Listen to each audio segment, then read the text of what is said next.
बुलढाण्यात आरक्षणाच्या उपवर्गीकरणाविरोधात समस्त आंबेडकरी समाजाची महाआक्रोश रॅली. जय भीमच्या घोषणांनी दणाणले शहर. हजारांचा सहभाग. सरकारविरोधात नेत्यांची आक्रमक भूमिका. आपण पाहत आहोत बहुजन इंडिया न्यूज टुडे. चला तर पाहूयात आजची विशेष बातमी. आरक्षणाचे उपवर्गीकरण आणि क्रीमी लेअरच्या विरोधात समस्त आंबेडकरी समाजाच्या वतीने गुरुवारी बुलढाणा येथे भव्य महाआक्रोश रॅली काढण्यात आली. या रॅलीत हजारोच्या संख्येने नागरिक, युवक आणि आंबेडकरी अनुयायी सहभागी झाले होते. जय भीमच्या घोषणांनी संपूर्ण शहर दणाणून गेले असून बुलढाणा शहर भीममय झाल्याचं चित्र पाहायला मिळाले. ही महाआक्रोश रॅली स्थानिक जिजामाता प्रेक्षागार येथून शिस्तबद्ध पद्धतीने वाजत गाजत सुरू झाली. त्यानंतर जयस्तंभ चौक, करंजा चौक मार्गे रॅली SBI बँकेजवळील निर्धारित कार्यक्रमस्थळी पोहोचली. रॅलीच्या मार्गावर नागरिकांनी मोठ्या संख्येने उपस्थित राहून सहभाग नोंदविला. रॅली दरम्यान कायदा व सुव्यवस्था अबाधित राहावी यासाठी पोलीस प्रशासनाने कडेकोट बंदोबस्त ठेवला होता. संपूर्ण कार्यक्रम शांततेत आणि शिस्तीत पार पडला.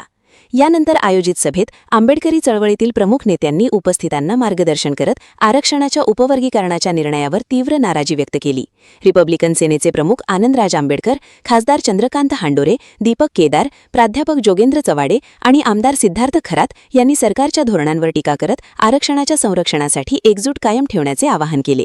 या महाआक्रोश रॅलीमुळे बुलढाणा शहरात आंदोलनाची तीव्रता स्पष्टपणे दिसून आली असून आरक्षणाच्या उपवर्गीकरणाचा मुद्दा राज्यभर अधिक तीव्र होण्याची चिन्ह व्यक्त केली जात आहेत. बहुजन इंडिया न्यूज टुडेसाठी बुलढाणा जिल्हा प्रतिनिधी उमेश मेढे.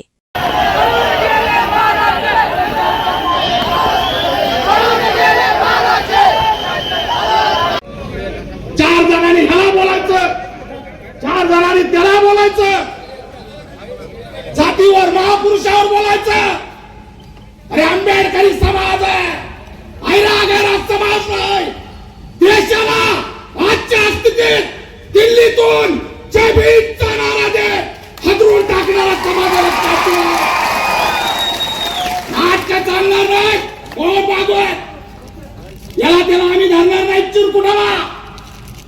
एक वेळेत मला सांगतोय विचार मंचावर बाबासाहेबांचा रक्त बसलंय.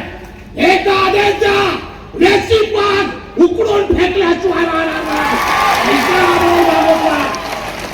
नाटक चालणार नाही. अरे आमच्याकडे गमावण्यासारखं काही नाहीये. आमच्या औलाद बाबासाहेबांच्या विचारावरती जगणारी औलाद आहे. आमच्याकडे काय गमावण्यासारखं? हांडोरे साहेब, आज जर आजपर्यंत सामाजिक न्याय मंत्री राहिले असते तर तुम्हा सगळ्याला जमीन दिली असती, तुम्ही भूमीत राहिले असते. लढणारे माणसं यांना चालत नाही. किती भूमीनं जर हातवर करा. आम्ही नेहमी सांगतो माय बापाहून भीमाचा उपकार लई हाय रा. माय बापाहून भीमाचा उपकार लई पाहिजे. अजूनही केदार साहेब आपण बोलले की रद्द, अनुसूचित जातीचं उपवर्गीकरण रद्द. येणाऱ्या पिढी ही जर उपवर्गीकरण लागू झालं तर अंधारात जाईल. या पिढीला वाचवण्यासाठी याच पिढीच्या हातातून या ठिकाणी मी आदरणीय तहसीलदार साहेबांचं मनापासून या ठिकाणी बुलढाण्यातल्या मोर्चात मी आलो. मला माहित आहे बुलढाणा महाराष्ट्रात पहिलं गाणं जे आहे वर्गीकरणावर बनलं ते बुलढाण्यात एवढं लक्षात अशी तशी चळवळ नाही. आणि म्हणून बांधवांनो या उषाताई सारख्या अनेक हात लाडली बहिणीला चार जणांनी ह्याला बोलायचं, चार जणांनी त्याला बोलायचं, जातीवर महापुरुषावर बोलायचं. अरे आंबेडकरी समाज आहे, ऐरागैरा समाज नाही. देशाला आजच्या स्थितीत दिल्लीतून जय भीमचा नारा दे हदरून टाकणारा समाजाला नाटक चालणार नाही. हो भागवत याला त्याला आम्ही धरणार नाही चिरकुटाला. एक वेळेत मला सांगतोय विचार मंचावर बाबासाहेबांचा रक्त बसलंय. एकदा आदेश द्या, रेसिपात उकडून फेकल्याशिवाय राहणार नाही. नाटक चालणार नाही. अरे आमच्याकडे गमावण्यासारखं काही नाहीये. आमची औलाद बाबासाहेबांच्या विचारावरती जगणारी औलाद आहे. आमच्याकडे काय गमावण्यासारखं?